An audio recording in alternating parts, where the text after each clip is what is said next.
Lawyer ಪಾತ್ರ ಇನ್ಯಾವತ್ತಾದರೂ ಫ್ಯೂಚರಲ್ಲಿ ಮಾಡೋಣ. But ಈಗ ಮಾಡ್ತಾರಂಥ ಪಾತ್ರ ಬಹಳ ವಿಭಿನ್ನವಾದಂಥ ಪಾತ್ರ. ಮಮ್ಮೂಟಿಯವರು ಈಗ ಅಂಥ ಮೆಗಾ ಸ್ಟಾರ್ ಕಳೆದ 10 ಸಿನಿಮಾ ಅವ್ರದ್ದು ನೋಡಿದ್ರೆ ಬೇರೆ ಬೇರೆ ಬೇರೆ ಬೇರೆ ಥರದ ಪಾತ್ರಗಳನ್ನ ಅವ್ರು ಮಾಡ್ತಾ ಇದ್ದಾರೆ. ಬೇರೆ ಸಡನ್ ಆಗಿ ಯಾವ ಹೆಸರು ಬರಲ್ಲ, ಯಾಕಂದ್ರೆ ಅಣ್ಣವರು ಅಂಥಂಥ ಪಾತ್ರಗಳನ್ನ ಮಾಡಿಬಿಟ್ಟಿದ್ದಾರೆ. ನನ್ನ ಕಲಿಕೆ ಎಲ್ಲನೂ ಆ TV, ಸಿನಿಮಾ, ಥಿಯೇಟ್ರು ಇಲ್ಲೇ ಅವ್ರನ್ನೆಲ್ಲ ನೋಡಿ ಕಲ್ತಿರುವಂಥದ್ದು. ನನಗೆ ಗೊತ್ತಾಗ್ಲಿಲ್ಲ, ಸೀನ್ ಶೂಟ್ ಆಗಿ ನಾನು ಫೋನ್ ನೋಡ್ತೀನಿ, ಒಂದಷ್ಟು ವಿಡಿಯೋಗಳು ಟ್ಯಾಗ್ ಆಗಿದೆ, ಅಣ್ಣಯ್ಯ ಹೀರೋ ಅರೆಸ್ಟ್ ಆಗಿದ್ದಾರೆ, ಅಣ್ಣಯ್ಯ ಅರೆಸ್ಟ್ ಆಗಿದ್ದಾರೆ. ನಾನು ಅವನಿಗೆ ಅವ್ನು ಚಿಕ್ಕ ವಯಸ್ಸಿಂದ ತಂಗಿರಿಗೆ ಅಣ್ಣನಾಗಕ್ಕಿಂತ ಜಾಸ್ತಿ ಒಬ್ಬ ಅಮ್ಮನಾಗಿ ಅಪ್ಪನಾಗಿ ಎಷ್ಟು ಜನರ ಮೇಲೆ ಇಲ್ಲಿವರೆಗೂ ಕ್ರಶ್ ಆಗಿದೆ? ಇದು ಯಾವ ಕ್ವೆಶ್ಚನ್? ಎಲ್ಲರೂ ಫಸ್ಟ್ ಓಡ್ ಬಂದು ಅಣ್ಣಯ್ಯ ಅಣ್ಣಯ್ಯ ಅಂತಾರೆ. ನೀವು ಒಳ್ಳೆ ರಿಯಲ್ ಲೈಫಲ್ಲಿ ವಿಕಾಸು ಎರಡೂ ಇದ್ದಾರೆ.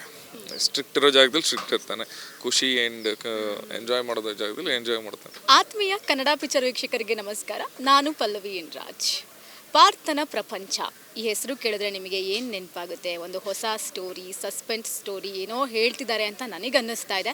ನಾನಿವಾಗ ಒಂದು ಬ್ಯೂಟಿಫುಲ್ ಆಗಿರುವಂತಹ ಸೆಟ್ಟಲ್ಲಿದ್ದೀನಿ, ಅಂತಂದರೆ ಸಿನಿಮಾದ ಸೆಟ್ಟಲ್ಲಿದ್ದೀನಿ. ಕೋರ್ಟ್ ಸೆಟ್ಟು, ವಿಶೇಷವಾಗಿ ಸ್ಪೆಷಲ್ ಆಗಿರುವಂತಹ ಒಂದಷ್ಟು ಮೊಮೆಂಟ್ಗಳನ್ನು ಕ್ಯಾಪ್ಚರ್ ಮಾಡಿದ್ರು, ಎಲ್ಲದೂ ಕೂಡ ನೋಡಿದ್ವಿ. ಸೊ ಈ ಸಿನಿಮಾದಲ್ಲಿ ನಾಯಕ ಯಾರು ನಿಮಗೆ ಆಲ್ರೆಡಿ ಗೊತ್ತಾಗಿರುತ್ತೆ. ಎಸ್, ವಿಕಾಸ್ ಹುತ್ತಯ್ಯ ಅವರು, ನಮ್ಮೆಲ್ಲರ ಪ್ರೀತಿಯ ಅಣ್ಣಯ್ಯ ನಮ್ಮ ಜೊತೆಗಿದ್ದಾರೆ.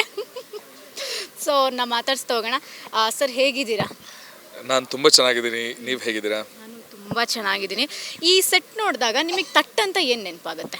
ಸೆಟ್ ಅಂದರೆ ಕೋರ್ಟು, ಸುಮಾರು ವರ್ಷದ ಲಾ ಪ್ರಾಕ್ಟೀಸು.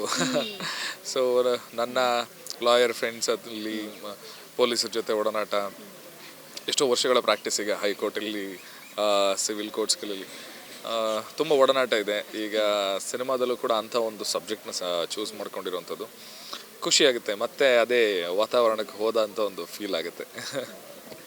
ಯೂಶಲಿ ಒಂದು ಮಾತಿದೆ, ನಾವು ಏನಾದರೂ ಒಂದು ಓದಿದರೆ ಅದೇ ಕೆಲಸ ಮಾಡ್ತಾಯಿದ್ರೆ ಸಾಕು ಕೆಲಸದ ಸವಾಸ, ಮತ್ತೆ ಏನಾದರೂ ಬೇರೆ ಏನಾದರೂ ಮಾಡಿಬಿಡೋಣ ಅಂತ. ನೀವು ಓದಿರೋದು ಅದೇ, ಸಿನಿಮಾದಲ್ಲೂ ಅದೇ ರೀತಿ ಏನಾದರೂ ಇರ್ಬೋದಾ? ಖಂಡಿತವಾಗ್ಲೂ ಇಲ್ಲ. ಸಿನಿಮಾದಲ್ಲಿ ನಾನು ಲಾಯರ್ ಪಾತ್ರ ಮಾಡ್ತಾ ಇಲ್ಲ. ಲಾಯರ್ ಪಾತ್ರ ಇನ್ಯಾವತ್ತಾದರೂ ಫ್ಯೂಚರಲ್ಲಿ ಮಾಡೋಣ. ಬಟ್ ಈಗ ಮಾಡ್ತಾರಂಥ ಪಾತ್ರ ಬಹಳ ವಿಭಿನ್ನವಾದಂಥ ಪಾತ್ರ. ಒಬ್ಬ ಅಕ್ಯೂಸ್, ನಾನು ಆ್ಯಕ್ಚುಲಿ ಒಬ್ಬ ಅಪರಾಧಿ. ಏನು ಅಪರಾಧ ಅದು ನೋಡೋಣ ಮುಂದಿನ ದಿನಕ್ಕೆ. ಬಟ್ ಒಬ್ಬ ಅಪರಾಧಿಯ ಒಂದು ಜಾಗದಲ್ಲಿರುವಂಥ ಇದು, ಅದ್ರ ಜೊತೆಗೆ ಒಂದು ಪ್ಯಾರಲಲ್ ಸ್ಟೋರಿ ಇದೆ, ಒಂದು ಲವ್ ಸ್ಟೋರಿ ಇದೆ. ಸೊ ಕೋರ್ಟ್ ಡ್ರಾಮಾ, ಒಂದು ಸಿಚುವೇಶ್ನಲ್ ಸ್ಟೋರಿ, ಅದು ಕ್ರೈಮ್ ಸ್ಟೋರಿ. ಆ್ಯಂಡ್ ಇದುವರೆಗೂ ನಾನು ಮಾಡದಿರೋಂಥ ಪಾತ್ರ. ಈಗ ಇಲ್ಲಿವರೆಗೂ ನಾನು ಮೇರಿಲಿ ಪೊಲೀಸ್ ಪಾತ್ರ ಮಾಡಿದ್ದೆ. ಅಪಾಯದ ಎಚ್ಚರಿಕೆಯಲ್ಲಿ ನೀವೆಲ್ಲ ನೋಡಿದ್ದೀರಾ. ಅದೊಂಥರ ಒಂದು ಸ್ವಲ್ಪ ತರಲೆ ಹುಡುಗ, ಒಂಚೂರು ಸಾಂಗು, ಫೈಟು, ಒಂಚೂರು ಕಮರ್ಷಿಯಲ್ ಪಾತ್ರ. ಇದು pure content oriented cinema, pure acting oriented cinema. So ತುಂಬ ಟೈಮ್ ಆದಮೇಲೆ, ಅಣ್ಣಯ್ಯ ಆದಮೇಲೆ ಒಂದೂವರೆ ವರ್ಷದಷ್ಟು ಬ್ರೇಕ್ ತಗೊಂಡು ಕತೆಗಳಲ್ಲಿ ತುಂಬ ಚೂಸ್ ಮಾಡಿರುವಂಥ ಒಂದು ಸಬ್ಜೆಕ್ಟು. ಪಾತ್ರ ಅಂದರೆ ಭಾಳ ಇಷ್ಟ ಆಯಿತು. ಅಂದರೆ ಈ ಪಾತ್ರ, ಯಾಕಂದರೆ ಈಗ ನಾವು ನೋಡ್ತಾ ಇದ್ದೀವಿ ಮಲಯಾಳಂ ಸಿನಿಮಾಗಳಾಗಲಿ, ಇದರಲ್ಲಿ ಎಷ್ಟು ಪಾತ್ರಗಳನ್ನ ಎಕ್ಸ್ಪ್ಲೋರ್ ಮಾಡ್ತಾ ಇದ್ದಾರೆ ಅಂತ. ಮಮ್ಮೂಟಿಯವರು ಈಗ ಅಂಥ ಮೆಗಾ ಸ್ಟಾರ್ ಕಳೆದ 10 ಸಿನಿಮಾ ಅವ್ರದ್ದು ನೋಡಿದ್ರೆ ಬೇರೆ ಬೇರೆ ಬೇರೆ ಬೇರೆ ಥರದ ಪಾತ್ರಗಳನ್ನ ಅವ್ರು ಮಾಡ್ತಾ ಇದ್ದಾರೆ. ರೀಸೆಂಟ್ ಸಿನಿಮಾಗಳಲ್ಲಿ ವಿಲನ್ ಆಗಿ, ಒಬ್ಬ ಗೇ ಆಗಿ, ಆಯಿತಾ, ಒಬ್ಬ ಹಾರರ್ ಸಿನಿಮಾದಲ್ಲಿ ಇದು ಮಾಡೋದಾಗಲಿ, ಹಲವಷ್ಟು ಪಾತ್ರಗಳು. ಅವ್ರನ್ನೆಲ್ಲ ನೋಡಿದಾಗ ನಮಗೆ ಈಗ ಅನಿಸುತ್ತೆ, ಅಲ್ಲ ಅವರೇ ಒಂದು ದೊಡ್ಡ ಮೆಗಾ ಸ್ಟಾರ್ಗಳಾಗಿ ಇಷ್ಟೊಂದು ಪಾತ್ರಗಳನ್ನ ಎಕ್ಸ್ಪ್ಲೋರ್ ಮಾಡ್ತಾ ಇದ್ದಾರೆ. ಹಾಗಿದ್ದಾಗ ಖಂಡಿತವಾಗ್ಲೂ ನಾವು ಆದಷ್ಟು ಪಾತ್ರಗಳನ್ನ ಎಕ್ಸ್ಪ್ಲೋರ್ ಮಾಡೋಣ. ಮೇಜರ್ಲಿ ಒಬ್ಬ ಆ್ಯಕ್ಟರ್ ಆಗಿ ಬೆಳೆಯೋಣ. ಅದಕ್ಕೋಸ್ಕರ ಪೂರಕ ಆಗುವಂಥ ಪಾತ್ರಗಳನ್ನ ನಾನು ಚೂಸ್ ಮಾಡ್ತಾ ಇದ್ದೆ. ಆ್ಯಕ್ಟಿಂಗ್ ಅಂತ ಬಂದಾಗ ನಿಮಗೆ ನಮ್ಮ ಕನ್ನಡ ಇಂಡಸ್ಟ್ರಿಯಲ್ಲಿ ಯಾರು ತುಂಬ ಇಷ್ಟ ಆಗ್ತಾರೆ? ನನಗೆ ನಿಜ ಹೇಳಬೇಕು ಅಂದರೆ ಕನ್ನಡ ಇಂಡಸ್ಟ್ರಿ ಸಾಕಷ್ಟು ಜನ ಇದ್ದಾರೆ. ನನಗೊಬ್ಬರಿಬ್ಬರು ಹೆಸರು ಹೇಳೋಕ್ಕೆ ಖಂಡಿತವಾಗ್ಲೂ ಸಾಧ್ಯ ಇಲ್ಲ. ಆ್ಯಕ್ಟಿಂಗ್ ಅಂತ ಬಂದರೆ ಡಾಕ್ಟರ್ ರಾಜ್ಕುಮಾರ್ನ ಬಿಟ್ಟರೆ, ಅಣ್ಣವ್ರನ್ನ ಬಿಟ್ಟರೆ ಬೇರೆ ಸಡನ್ನಾಗಿ ಯಾವ ಹೆಸರು ಬರಲ್ಲ, ಯಾಕಂದರೆ ಅಣ್ಣವರು ಅಂಥಂಥ ಪಾತ್ರಗಳನ್ನ ಮಾಡಿಬಿಟ್ಟಿದ್ದಾರೆ. ಸೊ ಇಷ್ಟೇ ಆದರೂ ಮೊದಲನೇ ಹೆಸರು ನಮ್ಮ ಇಂಡಸ್ಟ್ರಿ ಅಂತ ಬಂದುಬಿಟ್ರೆ ಅದು ಅಣ್ಣವರೇ. ಅಲ್ಲಿಂದ ವಿಷ್ಣುದಾದ ಇರಲಿ, ಅಂಬರೀಷ್ ಅಣ್ಣ ಇರಲಿ, ಇವತ್ತಿನ ದಿನದವರೆಗೂ ಎಲ್ಲರನ್ನೂ ನೋಡ್ಕೊಂಡೇ ಬೆಳ್ಕೊ ಬಂದಿರೋದು. ಅಂದರೆ ನಾವೇನೋ ಆ್ಯಕ್ಟಿಂಗ್ ಕ್ಲಾಸಸ್ಸು, ಥಿಯೇಟ್ರು ಏನೋ ಮಾಡದೆ ಬಂದವನು ನಾನು. ಬಟ್ ನನ್ನ ಕಲಿಕೆ ಎಲ್ಲನೂ ಆ TV, ಸಿನಿಮಾ, ಥಿಯೇಟ್ರು ಇಲ್ಲೇ ಅವ್ರನ್ನೆಲ್ಲ ನೋಡಿ ಕಲ್ತಿರುವಂಥದ್ದು. ಸೊ ಒಬ್ಬರ ಹೆಸರಲ್ಲ, ಪ್ರತಿಯೊಬ್ಬರದ್ದು ಒಂದೊಂದು ವಿಷಯಕ್ಕೆ ಒಬ್ಬೊಬ್ಬರು ಒಂಥರ ಇಷ್ಟ ನನಗೆ. ಓಕೆ, ನೀವು ಹೇಳಿದ್ರಿ ಥಿಯೇಟರ್ ಮಾಡಿಲ್ಲ, ಸಿನಿಮಾ ನೋಡಿಕೊಂಡೇ ಕಲ್ತ್ಕೊಂಬಂದೆ ಅಂತ. ಸೊ ಪಾತ್ರಗಳು ಅಂತ ಬಂದಾಗ ನಾನು ಸೀರಿಯಲಲ್ಲಿ ನೋಡಿರೋವಾಗೆ ರಿಯಲ್ ಆಗಿರುತ್ತೆ. ಅಂದರೆ ಏನೋ ನಾವು ರಿಯಲಾಗೇ ಏನೋ ನೋಡ್ತಿದ್ದೀವಿ, ಏನೋ ಸೀರಿಯಲ್ ಅಂತಲೇ ಅನಿಸಲ್ಲ ನಮಗೆ, ಆ ರೀತಿ ನೀವು ಅಭಿನಯಿಸ್ತೀರಾ. ಸೊ ಹೇಗೆ ತಯಾರಿ ಹೆಂಗೆ ಮಾಡ್ಕೋತೀರಾ, ಏನು ರೆಡಿ ಆಗ್ತೀರಾ? ಅಂದರೆ ಮೇಜರ್ಲಿ ಒಂದು ಕ್ಯಾರೆಕ್ಟರ್ ಅಂತ ಬಂದಾಗ ಆ ಕ್ಯಾರೆಕ್ಟರ್ ವೇಷಭೂಷಣ ಹೇಗಿರುತ್ತೆ, ಹಾವಭಾವ ಹೇಗಿರುತ್ತೆ, ಹೇಗೆ ಮಾತಾಡ್ತಾರೆ ಅನ್ನೋದು ಭಾಳ ಇಂಪಾರ್ಟೆಂಟ್. ಆ ಕ್ಯಾರೆಕ್ಟರ್ ಹೇಗೆ ಮಾತಾಡ್ತಾರೆ, ಯಾವ ಕನ್ನಡ ಇರುತ್ತೆ ಅಥವಾ ಯಾವ ಟೋನಲ್ಲಿರುತ್ತೆ, ಯಾವ ಸ್ಲ್ಯಾಂಗು, ಯಾವ ಭಾಗದವರು ಆಗಿರುತ್ತೆ ಅಂಥದ್ದನ್ನೆಲ್ಲ ತಿಳ್ಕೊಂಡು ಅದಕ್ಕೇನು ಪೂರಕವಾಗಿ ಮಾಡಬೇಕು. ಆದಷ್ಟು ಕಮ್ಮಿ ಟೈಮ್ ಇದ್ದರೂ ಕೂಡ ಆದಷ್ಟು ಅದಕ್ಕೇನು ಶ್ರಮ ಹಾಕಬೇಕು ಆ ಶ್ರಮ ಹಾಕಿ ಅದನ್ನು ರೆಡಿ ಮಾಡ್ಕೋತೀನಿ. ಆ್ಯಂಡ್ ನಟನೆ ಅಂತ ಬಂದಾಗ ಆದಷ್ಟು ನ್ಯಾಚುರಲ್ ಆ್ಯಕ್ಟಿಂಗ್ ಮಾಡಬೇಕು ಅನ್ನೋವಂಥದ್ದು ನನಗೆ ತುಂಬ, ಅಂದರೆ ನಾನು ನಟನೆಗೆ ಬರಬೇಕು ಅಂತ ಅಂದ್ಕೊಂಡಿರೋದ್ರಿಂದ ನನ್ನ ಮೈಂಡಲ್ಲಿರೋಂಥದ್ದು ಆದಷ್ಟು ನ್ಯಾಚುರಲ್ ಆ್ಯಕ್ಟಿಂಗ್ ಇರಬೇಕು, ಜನರಿಗೆ ಹತ್ತಿರ ಆಗಬೇಕು ಅಂತ. ನಾವೆಷ್ಟು ನೈಜತೆಯಿಂದ ನಾವು ಪರ್ಫಾರ್ಮ್ ಮಾಡ್ತೀವಿ ಅಷ್ಟು ಜನರಿಗೆ ಬೇಗ ಹತ್ತಿರ ಆಗ್ತೀವಿ ಪಾತ್ರಗಳಾಗಿ. ಸೊ ಹಾಗಾಗಿ ಅದನ್ನು ಮಾಡ್ಕೊ ಬರ್ತಾ ಇದ್ದೀನಿ ಅಷ್ಟೇ. ಈಗ ಈ ಸಿನಿಮಾದಲ್ಲಿ ನೀವೊಬ್ಬರು ಅಪರಾಧಿ ಆಗಿರೋದ್ರಿಂದ ಅದಕ್ಕೆ ಹೆಂಗೆ ರೆಡಿ ಆದ್ರಿ? ಅಲ್ಲ, ಅಂದರೆ ಇದಕ್ಕೂ ಕೂಡ ಒಂದಷ್ಟು ಕ್ಯಾರೆಕ್ಟರ್ಸ್ ಇದೆ. ಒಬ್ಬ ಹೇಗೆ ಅಪರಾಧಿ ಆದ, ಏನು ಅವನ ಯಾವ ರೀಸನಿಂದ ಆದ, ಅದರ ಬ್ಯಾಕ್ಗ್ರೌಂಡ್ ಸ್ಟೋರಿ ಏನು, ಸೊ ಅಪರಾಧಿ ಆದಮೇಲೆ ಅವನ ತಲೆಯಲ್ಲಿ ಏನು ಓಡ್ತಾ ಇರುತ್ತೆ, ಏನಕ್ಕೋಸ್ಕರ ಅವ್ನು ಸುಮ್ಮನೆ ಇರ್ತಾನೆ ಅಥವಾ ಏನೋ ಮಾಡ್ತಾನೆ, ಎಲ್ಲದರದ್ದು ಇದನ್ನು ನೋಟ್ ಮಾಡಿಕೊಂಡು ಮೇಜರ್ಲಿ ಸ್ಕ್ರಿಪ್ಟ್ ಜೊತೆ ಒಂದಷ್ಟು ಕಾಲ ಕಳೆಯೋಕ್ಕೆ ಟೈಮ್ ಕಮ್ಮಿ ಇತ್ತು ಆ್ಯಕ್ಚುಲಿ. ಬಟ್ ನನ್ನ ಕೈಲಿ ಆದಷ್ಟು ಶ್ರಮಾನ ಅದಕ್ಕೆ ಹಾಕಿದ್ದೀನಿ. ಆ್ಯಂಡ್ ನೋಡೋಣ ಹೇಗೆ ಬರುತ್ತೆ ಅಂತ. ಈಗೊಂದು ನಿಮ್ದು ಸೀನ್ ಶೂಟ್ ಆಯ್ತಲ್ಲ, ಅದಾದ್ಮೇಲೆ ಒಂದು ಬ್ರೇಕಿಂಗ್ ನ್ಯೂಸ್ ಬಂತು, ನೋಡಿದ್ರಾ? ಹೌದು, ಅಲ್ಲ ನೋಡಿದೆ, ಅದನ್ನು ಫಸ್ಟ್ ಹೇಳಿದೆ, ನನಗೆ ಗೊತ್ತಾಗಲಿಲ್ಲ. ಸೀನ್ ಶೂಟ್ ಆಗಿ ನಾನು ಫೋನ್ ನೋಡ್ತೀನಿ, ಒಂದಷ್ಟು ವಿಡಿಯೋಗಳು ಟ್ಯಾಗ್ ಆಗಿದೆ. ಅಣ್ಣಯ್ಯ ಹೀರೋ ಅರೆಸ್ಟ್ ಆಗಿದ್ದಾರೆ, ಅಣ್ಣಯ್ಯ ಅರೆಸ್ಟ್ ಆಗಿದ್ದಾರೆ. ನಾನು ಇದು ಒಳ್ಳೆ ಕತೆ ಇದು. ನಾನು ಡೈರೆಕ್ಟ್ರಿಗೆ ಫೋನ್ ಮಾಡಿದೆ, ಹೇಳಿದೆ, ಸರ್ ಇದು ಸಿನಿಮಾಗೆ ಹೇಗೆ ಪ್ರಮೋಷನ್ ಆಗುತ್ತೆ, ನೀವು ಪಾರ್ಥನ ಪ್ರಪಂಚ ಅಂತ ಸಿನಿಮಾ ಎಲ್ಲಾದರೂ ಕಾಣ್ತಾ ಇದೆಯಾ?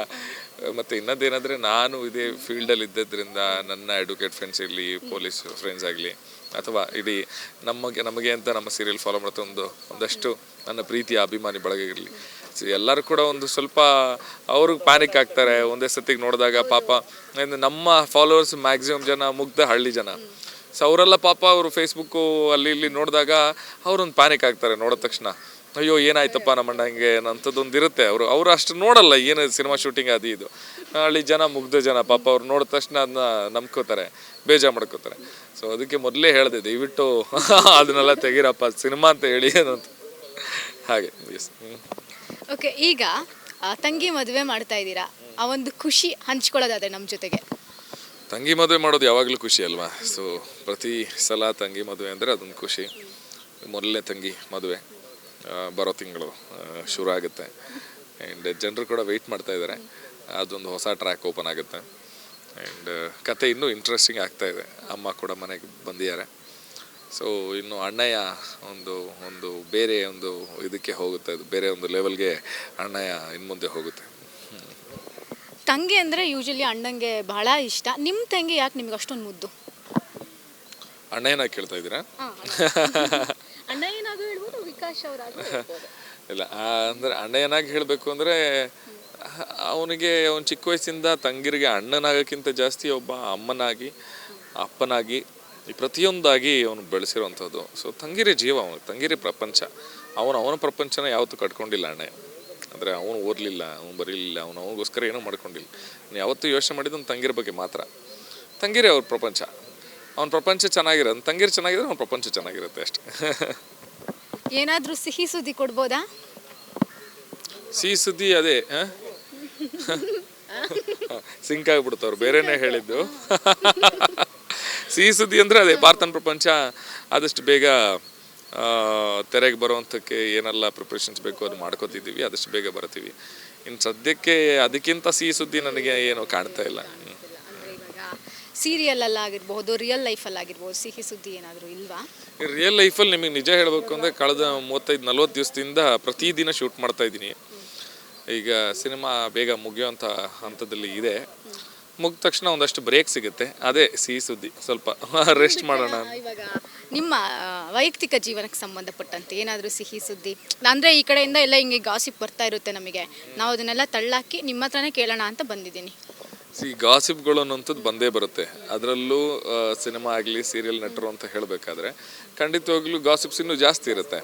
ಅಂದರೆ ಆಬ್ವಿಯಸ್ಲಿ ಅದಾಗಿರ್ಬೋದು ಇದಾಗಿರ್ಬೋದು ಅದ್ರ ತಪ್ಪೇನಿಲ್ಲ, ಅದು ಕ್ಯೂರಿಯಾಸಿಟಿ. ಯಾಕೆ ನಾವು ಡೈಲಿ ತೆರೆ ಮೇಲೆ ನೋಡುವಂಥ ನಮಗಿಷ್ಟ ಆದಂಥ ಪಾತ್ರಗಳು ಅಥವಾ ಜನರಿರಲಿ ಅವ್ರ ಬಗ್ಗೆ ನಾವು ತಿಳ್ಕೊಬೇಕು ಅನ್ನೋಂಥದ್ದು ಇರುತ್ತೆ.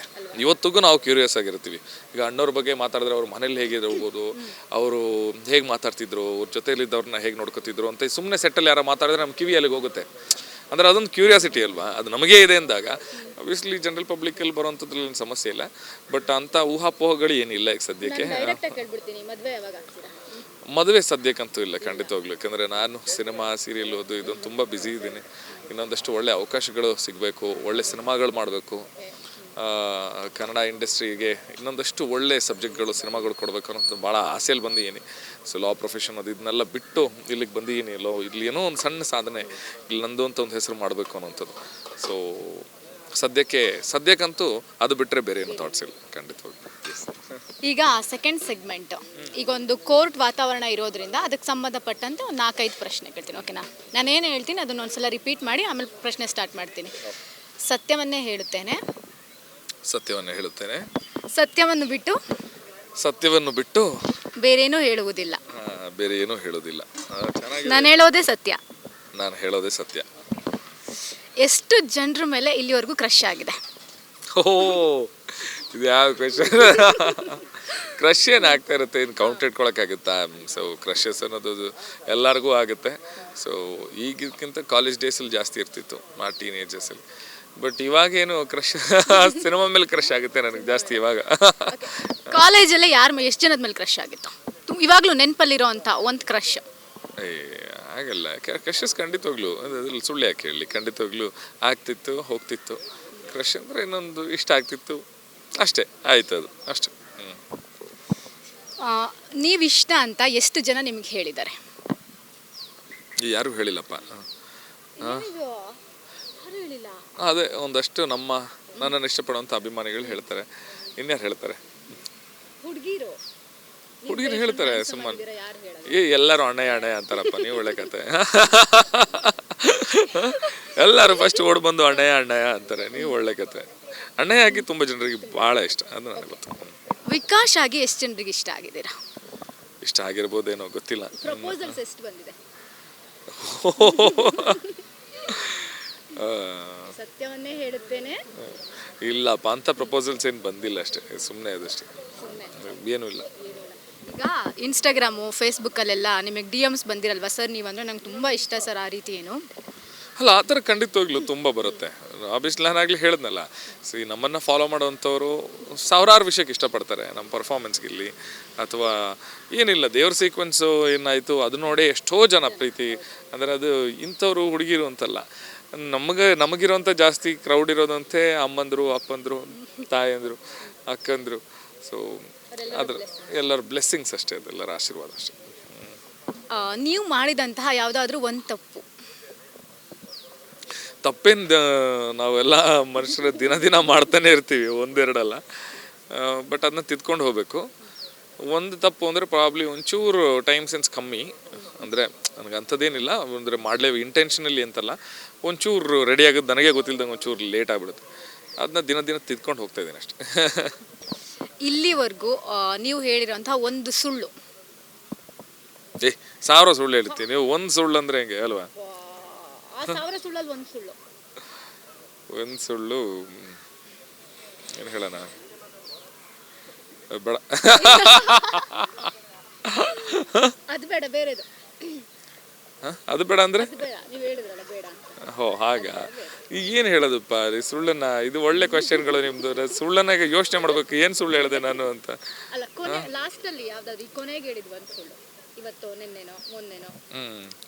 ನಾನು ನೆನ್ನೆ ಹೇಳಿದ ಒಂದು ಸುಳ್ಳು. ನಮ್ಮಮ್ಮ ಫೋನ್ ಮಾಡಿದಾಗ ಊಟ ಆಯ್ತು ಅಂತ ಕೇಳಿದ್ರೆ ಆಗಿದೆ ಅಂತ ಹೇಳಿದ್ದೀನಿ, ಅದು ಆಗಿರಲಿಲ್ಲ. ಅಲ್ಲ ಹಂಗಲ್ಲ, ಅವ್ರ ಪಾಪ ಫೋನ್ ಮಾಡಿ ಬೇಜಾರು ಮಾಡ್ಕೋತಾರೆ, ಇನ್ನೂ ಊಟ ಆಗಿಲ್ಲ ಅದು ಇದು ಅಂತ. ಸೊ ಯಾವಾಗಲೂ ಫೋನ್ ಮಾಡಿದಾಗ ಒಂದು ಆನ್ಸರ್, ಈಗ ಆಯಿತು ಅಂತ, ಅವ್ರಿಗೊಂದು ಸಮಾಧಾನ. ಹೌದು. ಇಷ್ಟು ವರ್ಷದವರೆಗೂ ನೀವೊಬ್ಬರು ಲಾಯರು, ನೀವು ಜೈಲಿಗೆ ಹೋಗಿರೋದು ಅಥವಾ ಫ್ರೆಂಡ್ಸ್ ಯಾರು ಹೋದಾಗ ನೀವು ಹೋಗಿರೋದು, ಬಿಡಿಸ್ಕೊಂಬಂದಿರೋದು, ಈ ರೀತಿ ಏನಾದರೂ ಆಗಿದೆಯಾ? ಖಂಡಿತವಾಗ್ಲೂ ಬೇಕಾದಷ್ಟೆಲ್ಲ ಆಗಿದೆ. ಏನು ನಾವು ಲಾಯರ್ಸ್ ಅಂದಮೇಲೆ ಲಾಯರ್ಸ್ ಕ್ಲೈಂಟ್ ಎಲ್ಲಿದೆ ಬರುತ್ತೆ, ನಮ್ಮ ಸರ್ಕಲಲ್ಲೇ ಇರಬೇಕು. ನಮ್ಮ ಫ್ರೆಂಡ್ಸು, ನಮ್ಮ ಫ್ಯಾಮಿಲಿಯವರು, ಇವರು ಅದೇ ಮೊದಲು ಕ್ಲೈಂಟ್ಸು. ಸೊ ಬೇಕಾದಷ್ಟೆಲ್ಲ ಹೋಗಿದ್ದಿದ್ದೆ, ಬಿಡಿಸಿದ್ದಿದ್ದೆ, ಗಲಾಟೆ ಮಾಡಿದ್ದಿದ್ದೆ ಎಲ್ಲ ಇದೆ. ನಿಮ್ಮ ಗಾಡಿಗೆ ಇಲ್ಲಿವರೆಗೂ ಎಷ್ಟು ಫೈನ್ ಆಗಿದೆ, ಎಷ್ಟು ಫೈನ್ ಕಟ್ಟಿದ್ದೀರಾ? ಇವತ್ತಿನವರೆಗೂ ಒಂದು ಫೈಲು ಆಗಿಲ್ಲ ಸದ್ಯಕ್ಕೆ. ಸೀರಿಯಸ್ಲಿ? ಅಂದರೆ ಹೊಸ ಗಾಡಿ ಇದಕ್ಕೆ. ಹಳೆ ಗಾಡಿಗೆ ಹಳೆ ಗಾಡಿಗೂ ಭಾಳ ಕಮ್ಮಿ. ನಾನು ಒಂಚೂರು ಹಿಸ್ಟ್ರಿ ಇದೆಯಾ? ಒಂದು ಎರಡು ಫೈನ್ಗಳಷ್ಟೇ, ಒಂದು ಎರಡು ಫೈನ್ ಕಟ್ಟಿರ್ಬೇಕಷ್ಟೇ. ಅದು ಬೈಕ್ಗಷ್ಟೇ. ಬೈಕಲ್ಲಿ ಒಂದೊಂದು ಸಲ ಅಲ್ಲಿ ಲೋಕಲಲ್ಲಿ ಒಂಚೂರು ಹೆಲ್ಮೆಟ್ ಇಲ್ಲದೆ ಅದು ಇದು ಓಡಾಡಿರೋದು ಒಂದು ಎರಡಲ್ಲದೆ. ಅದಿಲ್ಲದೆ ನಾನು ಭಾಳ ಸೆನ್ಸಿಬಲಾಗಿ ಡ್ರೈವ್ ಮಾಡ್ತೀನಿ. ನಾನು ರ್ಯಾಶ್ ಡ್ರೈವಿಂಗ್ ಆಗಲಿ ಫಾಸ್ಟ್ ಡ್ರೈವಿಂಗ್ ನನಗೂ ಇಷ್ಟ ಆಗಲ್ಲ, ಮಾಡೋರ್ನೂ ಇಷ್ಟ ಆಗಲ್ಲ. ಹಾಂ. ರಿಯಲ್ ಲೈಫಲ್ಲಿ ವಿಕಾಶ್ ಅವರು ತುಂಬ ಸ್ಟ್ರಿಕ್ಟಾ ಅಥವಾ ಫನ್ನಿನ, ಹೇಗಿರ್ತಾರೆ? ರಿಯಲ್ ಲೈಫಲ್ಲಿ ವಿಕಾಶು ಎರಡೂ ಇದ್ದಾರೆ. ಸ್ಟ್ರಿಕ್ಟ್ ಇರೋ ಜಾಗದಲ್ಲಿ ಸ್ಟ್ರಿಕ್ಟ್ ಇರ್ತಾನೆ, ಖುಷಿ ಆ್ಯಂಡ್ ಎಂಜಾಯ್ ಮಾಡೋದ್ರ ಜಾಗದಲ್ಲಿ ಎಂಜಾಯ್ ಮಾಡ್ತಾನೆ. ಸೊ ಯಾವ್ಯಾವ ಜಾಗಕ್ಕೆ ಏನೇನು ಬೇಕು ಹಂಗೆ ಇರ್ತಾರೆ. ನಿಮ್ಮ ಫೀಮೇಲ್ ಫ್ಯಾನ್ಸ್ಗೆ ಅಣ್ಣಯ್ಯ ಆಗಿ ಏನು ಹೇಳಕ್ಕೆ ಇಷ್ಟಪಡ್ತೀರಾ? ಅಣ್ಣಯ್ಯಾಗಿ ಹೇಳಬೇಕು ಅಂತ, ತಂಗಿರ ಎಲ್ಲರೂ ಚೆನ್ನಾಗಿರಿ, ಖುಷಿಲಿರಿ, ಎಲ್ಲ ನಿಮಗೆ ಒಳ್ಳೇದಾಗಲಿ, ನೀವು ಅಂದ್ಕೊಂಡಿದ್ದೆಲ್ಲ ಒಳ್ಳೇದಾಗಲಿ. ನಮಗೂ ಆಶೀರ್ವಾದ ಪ್ರೀತಿ ನಿಮ್ದು ಹಂಗೆ ಇರಲಿ. ಸಿನಿಮಾಗಳು ಬಂದಾಗ ದಯವಿಟ್ಟು ಥಿಯೇಟ್ರಿಗೆ ಬಂದು ಸಿನಿಮಾ ನೋಡಿ, ಅಷ್ಟೇ ಕೇಳೋದು ನಾನು. ಈಗ ವಿಕಾಶ್ ಆಗಿ ಏನು ಹೇಳಕ್ಕೆ ಇಷ್ಟಪಡ್ತೀರಾ? ವಿಕಾಶ್ ಆಗಿ ಹೇಳೋದಾದರೂ ಅದೇ ಹೇಳೋದು, ದಯವಿಟ್ಟು ನಮ್ಮ ಸಿನಿಮಾಗಳಿಗೆ, ಕನ್ನಡ ಸಿನಿಮಾಗಳಿಗೆ ಬನ್ನಿ, ಥಿಯೇಟ್ರಿಗೆ ಸಿನಿಮಾಗಳು ನೋಡಿ, ಒಳ್ಳೆ ಸಿನಿಮಾ ಮಾಡಬೇಕು. ಫ್ಯಾನ್ಸ್ಗೆ ಹೇಳ್ತಾ ಇರೋದು. ಫ್ಯಾನ್ಸ್ ಯಾವಾಗಲೂ ಭಾಳ ಸಪೋರ್ಟಿವ್ ಇದ್ದಾರೆ, ಖಂಡಿತವಾಗ್ಲೂ. ಫೀಮೇಲ್ ಫ್ಯಾನ್ಸು ಅಷ್ಟೇ. ಈಗ ನಾನು ನೋಡ್ತೀನಲ್ಲ, ಖಂಡಿತವಾಗ್ಲೂ ತುಂಬ ಫಾಲೋ ಮಾಡ್ತಾರೆ. ನನಗೆ ಗೊತ್ತು, ನಾನು ಎಷ್ಟು ಬಟ್ಟೆ ಕಲರ್ ಹಾಕ್ತೀನಿ ಅಂದರೆ ಅಣ್ಣಯ್ಯನಾಗಿ ಎಷ್ಟು ಕಾಸ್ಟ್ಯೂಮ್ ಇದೆ ಅಂತಲೂ ಅವ್ರಿಗೆ ಗೊತ್ತಿರುತ್ತೆ. ಅವ್ರು ಹೇಳ್ತಾರೆ ಮತ್ತು ಭಾಳ ಪ್ರೀತಿಯಿಂದ, ಅಣ್ಣ ಇದು ಹಾಕ್ಬೇಡಿ ಅಣ್ಣ, ಇದು ತುಂಬ ಹಾಕಿದ್ದೀರಾ ಅನ್ನೋಂಥ ಕಮೆಂಟ್ಸ್ಗಳು. ಸೊ ಅದೆಲ್ಲ ನೋಡಿದಾಗ ತುಂಬ ಖುಷಿ ಆಗ್ತದೆ. ಅಂದರೆ ಎಷ್ಟು ಫಾಲೋ ಮಾಡ್ತಾರೆ ನಮ್ಮನ್ನು, ಅವ್ರು ಎಷ್ಟು ಟ್ರ್ಯಾಕ್ ಇಟ್ಕೋತಾರೆ. ಮಾಡಬೇಕನ್ನೋ ಅವಶ್ಯಕತೆ ಇಲ್ಲ, ಅವ್ರಿಗೆ 1000 ಕೆಲಸ ರೀ, ಎಲ್ಲರಿಗೂ 1000 ಕೆಲಸ ಇದೆ. ಅದ್ರ ಮಧ್ಯೆಯಲ್ಲಿ ಅವ್ರೊಂದು ಪ್ರೀತಿ ಕಾಳಜಿ ಅಂತ ತೋರಿಸ್ತಾರೆ. ಅದಕ್ಕೆಲ್ಲ ಪಡ್ಕೊಂಬರ್ಬೇಕು. ಎಲ್ಲೋ ಒಂಚೂರು ದೇವರು ನಮಗೂ ಬರ್ದಿಯಾನೆ. ಖುಷಿ ಇದೆ. ನಿಮ್ಗೆಲ್ಲರಿಗೂ ಒಳ್ಳೇದಾಗಲಿ. ಆ್ಯಂಡ್ ನಿಮ್ಮ ಜೊತೆ ಯಾವಾಗಲೂ ನಾನು ಇರ್ತೀನಿ. Thank you. ಈಗ ತುಂಬ ನಿಮ್ಮನ್ನು ಅಣ್ಣಯ್ಯ ಸೀರಿಯಲ್ ಬಂದಮೇಲೆ ಅಣ್ಣಯ್ಯ ಅಂತಲೇ ಕರೆಯೋಕ್ಕೆ ಸ್ಟಾರ್ಟ್ ಮಾಡ್ಕೊಂಡ್ಬಿಟ್ಟಿದ್ದಾರಾ, ಹೇಗೆ? ಖಂಡಿತವಾಗ್ಲೂ ಅಣ್ಣಯ್ಯ ಅಂತಾರೆ. ಚಿಕ್ಕ ಮಕ್ಳಿಗೆ ಭಾಳ ಜಾಸ್ತಿ ಖುಷಿ. ನನ್ನ ಸಣ್ಣ ಮಕ್ಳಿಗೆ ಭಾಳ ಇಷ್ಟ. ನನಗೆ ಗೊತ್ತಿಲ್ಲ, ಆ ಪಾತ್ರ ಅದೊಂದು ಮುಗ್ಧತೆ ಏನಿದೆ ಅದು ಬೇಗ ಮಕ್ಳಿಗೆ ಕನೆಕ್ಟ್ ಆಗುತ್ತೆ ಅಂತ ಅನ್ಕೋತೀನಿ. ಸೊ ಯಾವುದೇ ಜಾಗಕ್ಕೆ ಹೋದರೆ ಒಂದು ಗ್ರೂಪ್ ಇತ್ತು ಅಂದರೆ ಮಕ್ಕಳು ಭಾಳ ಬೇಗ ಕಂಡುಹಿಡಿತಾರೆ. ಮಕ್ಳಿಗೆ ಭಾಳ ಇಷ್ಟ. ಓಡ್ ಬಂದು ಎಷ್ಟೋ ಮಕ್ಕಳು ಹಾರಿಬಿಡ್ತಾರೆ ಮೇಲೆ ಖುಷಿಲಿ. ಸೊ ಅದೊಂದು ಖುಷಿ ಇದೆ. ಥ್ಯಾಂಕ್ ಯು ಸೋ ಮಚ್ ಮಾತಾಡಿದ್ದಕ್ಕೆ. ಹಾಗೆ ನಿಮ್ಮ ಸಿನಿಮಾಗೆ ನಮ್ಮ ಕಡೆಯಿಂದ all the best. Thank you so much. ಮುಗಿಲ್ಲ, ಇಷ್ಟೆಲ್ಲ ಮಾಡಿದಿರಾ. ಪಾರ್ಥನ ಪ್ರಪಂಚ ನನ್ನ ಹೊಸ ಸಿನಿಮಾ, ಹೀರೋ ಆಗಿ ನಾನು ಮಾಡ್ತಿರೋಂಥ ಹೊಸ ಸಿನಿಮಾ ಪಾರ್ಥನ ಪ್ರಪಂಚ ಆದಷ್ಟು ಬೇಗ ನಿಮ್ಮ ಮುಂದೆ ಬರಲಿದೆ. ನಿಮ್ಮೆಲ್ಲರ ಪ್ರೀತಿ ಪ್ರೋತ್ಸಾಹ ಇದುವರೆಗೂ ನನಗೆ ಹೇಗೆ ಕೊಡ್ತಾ ಇದ್ದೀರಾ ಹಾಗೆ ಪಾರ್ಥನ ಪ್ರಪಂಚ ಸಿನಿಮಾಗೂ ಕೊಡಿ. Thank you so much. ನೋಡಿದ್ರಲ್ವಾ, ಇದು ವಿಕಾಶ್ ಅವರ ಮಾತಾಗಿದ್ದು. ಕ್ಯಾಮ್ರಾ ಪರ್ಸನ್ ಸೂರಜ್ ಜೊತೆಗೆ ಪಲ್ಲವಿ ಎನ್ ರಾಜ್, ಕನ್ನಡ ಪಿಕ್ಚರ್.